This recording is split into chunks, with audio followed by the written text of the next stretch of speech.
یہ ہے کہ کبھی کبھی حلال چیز بھی چھوڑنی پڑتی ہے. ہمارے جو بیلوڈ بردر ہیں, ٹھیک ہے, وہ بڑے انٹلیکچوئل ہوں گے, میں نے بھی انہیں سنا ہے, انجینئر محمد علی مرزا. لیکن جب انہوں نے صحابہ کا ٹاپک کھولا ہے, ٹھیک ہے, صحابہ کی جو اختلافات ہیں, سورہ البقرہ کی آیا کہ جس نے حق چھپایا تو وہ جہنمی ہے. دیکھیں حضرت عمر جو ہے نا, وہ ایسا کریکٹر ہے کہ کئی بار انہوں نے ایک بات کی اور اس بات پہ وہی آ گئی. یہ بدعملی کیسے آئے گی؟ لوگ کہیں گے لا الہ الا اللہ پڑھا ہے, دین پہ عمل کرنے کی کیا ضرورت ہے. My body my right, my body my choice. جیسا کہ آپ کو ہماری کلاس کا اسٹرکچر پتا ہے کہ میں ایک تھاٹ آف دا ڈے بھی شیئر کرتا ہوں. اس تھاٹ آف دا ڈے میں کچھ قرآنک پرنسپلز آپ لوگوں سے شیئر کروں گا, because Quran is a book of wisdom, اور میں چاہتا ہوں کہ آپ لوگوں کو قرآنک وزڈم بھی پتہ لگے انشاءاللہ. قرآنک پرنسپل ہے وہ ہے سد ذرائع. یہ ایک فقہی ٹرم ہے, فقہی, اوکے, فقہ کا میں نالج دے رہا ہوں آپ کو, اسلامک فقہ.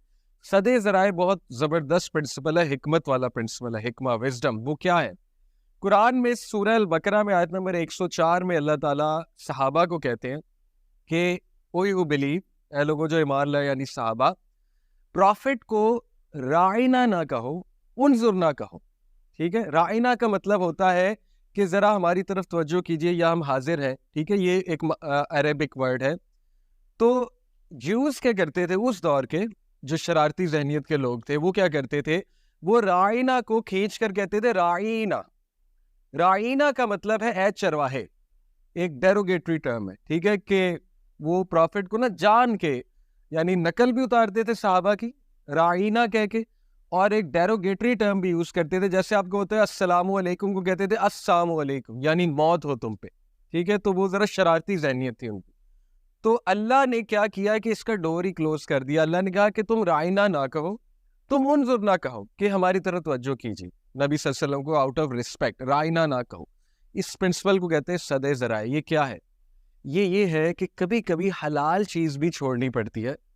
ٹھیک ہے, آؤٹ آف حکمہ. جیسے میں آپ کو مثال دیتا ہوں کہ کئی ایسی سچویشنز ہمارے سامنے آتی ہیں کہ آپ لیٹ سے میں ایک ریسٹورنٹ میں جا سکتا ہوں, ٹھیک ہے, جہاں پہ حلال فوڈ ہے, لیکن کچھ چیزیں دیکھ کے مجھے اوائڈ کرنا چاہیے.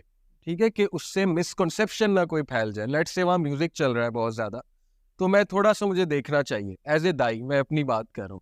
باقی کبھی چلے گئے, کمزوری ہے, یہ ایک الگ بات ہے, لیکن دیکھنا چاہیے. تو کبھی کبھی ایسی چیزوں کو اوائڈ کرنے میں ہی حکمت ہوتی ہے جو ایون حلال بھی ہے. اب میں آپ کو بتاتا ہوں اس کی امپلیکیشن کیا ہے. میں آپ کو بہت کھل کے بتاتا ہوں. دیکھیں ہمارے جو بیلوڈ بردر ہیں, ٹھیک ہے, وہ بڑے انٹلیکچوئل ہوں گے, میں نے بھی انہیں سنا ہے, انجینئر محمد علی مرزا. وہ اچھی باتیں بھی بہت کرتے ہیں, نو ڈاؤٹ اباؤٹ دیٹ. لیکن جب انہوں نے صحابہ کا ٹاپک کھولا ہے, ٹھیک ہے, صحابہ کے جو اختلافات ہیں وہ عام بندے کے سامنے لانے کا کیا مطلب ہے؟ ہر بندے کی ایموشنل انٹیلیجنس اتنی نہیں ہے کہ وہ صحابہ کی سول وارز کو, ان کے اختلافات کو ڈائجسٹ کر لیں, ایبزارب کر لیں اور سمجھ جائے کہ مقصد کیا ہے. اس کی وہ دلیل یہ دیتے ہیں کہ دیکھیں جی, حق بیان کرنا چاہیے. قرآن کی ہی آیت ہے, سورہ البقرہ کی آیت, کہ جس نے حق چھپایا تو وہ جہنمی ہے. یہ اللہ نے ایکچولی اس دور کے جوز کے بارے میں کہا تھا, بنی اسرائیل کے بارے میں. ٹھیک ہے, وہ اس کو کوٹ کرتے ہیں کہ حق کیوں چھپائے. وہ کہتے ہیں صحیح بخاری میں ہے, صحیح مسلم میں ہے, میں کیوں نہ کوٹ کروں. بات یہ ہے کہ صحیح بخاری صحیح مسلم میں ہونے کا یہ مطلب نہیں ہے کہ عوام الناس کو کوٹ کرو. صحیح بخاری صحیح مسلم میں جو امام بخاری کو ملا انہوں نے ڈال دیا. یہ تو ان کی انٹلیکچوئل آنیسٹی ہے. For who? For students of knowledge, for scholars, کہ وہ اس کو پڑھیں, اس میں سے لیسنز اخذ کریں, لیسنز بتائیں لوگوں کو, را انفارمیشن نہ بتائیں. آپ سمجھ رہے, یہ ایک مسٹیک ہے, اس کے نقصانات ہوئے ہیں بہت زیادہ. اور سد ذرائع کا بھی پرنسپل لگائیں. کچھ چیزیں چھپا لینی چاہیے, کچھ چیزیں چھوڑ دینی چاہیے, ایون حق بھی ہے. میں آپ کو مثال دیتا ہوں.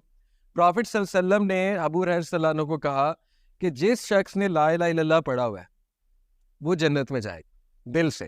ٹھیک ہے, ابو ہریرہ رضی اللہ عنہ یہ حدیث جا کے حضرت عمر کو سنا دی. حضرت عمر نے ان کا بازو پکڑا اور انہیں کہا کہ اگر تم نے لوگوں کو سنائی تو میں تمہیں ماروں گا. اور حضرت عمر نے انہیں مارا, جب وہ بھاگ رہے تھے انہیں مارا بھی. ٹھیک ہے, 2-3 لگائی بھی. تو ابو ہریرہ رضی اللہ عنہ شکایت لے کر پروفٹ صلی اللہ علیہ وسلم کے پاس آ گئے, جی کہ یہ کر رہے ہیں میرے ساتھ. پروفٹ صلی اللہ علیہ وسلم خاموش ہو گئے. اس کا مطلب ہے کہ انہوں نے انڈائریکٹلی ایکنالج کیا کہ ٹھیک ہے عمر. دیکھیں حضرت عمر جو ہے نا, وہ ایسا کریکٹر ہے کہ کئی بار انہوں نے ایک بات کی اور اس بات پہ وہی آ گئی. اتنا ٹال کریکٹر ہے اسلامک ہسٹری میں، عمر بن الخطاب، ٹھیک ہے. تو حضرت عمر نے مناسب یہ سمجھا اس ٹائم پہ کہ اگر تم یہ عوام الناس کو حدیث سناؤ گے بد عملی آئے گی.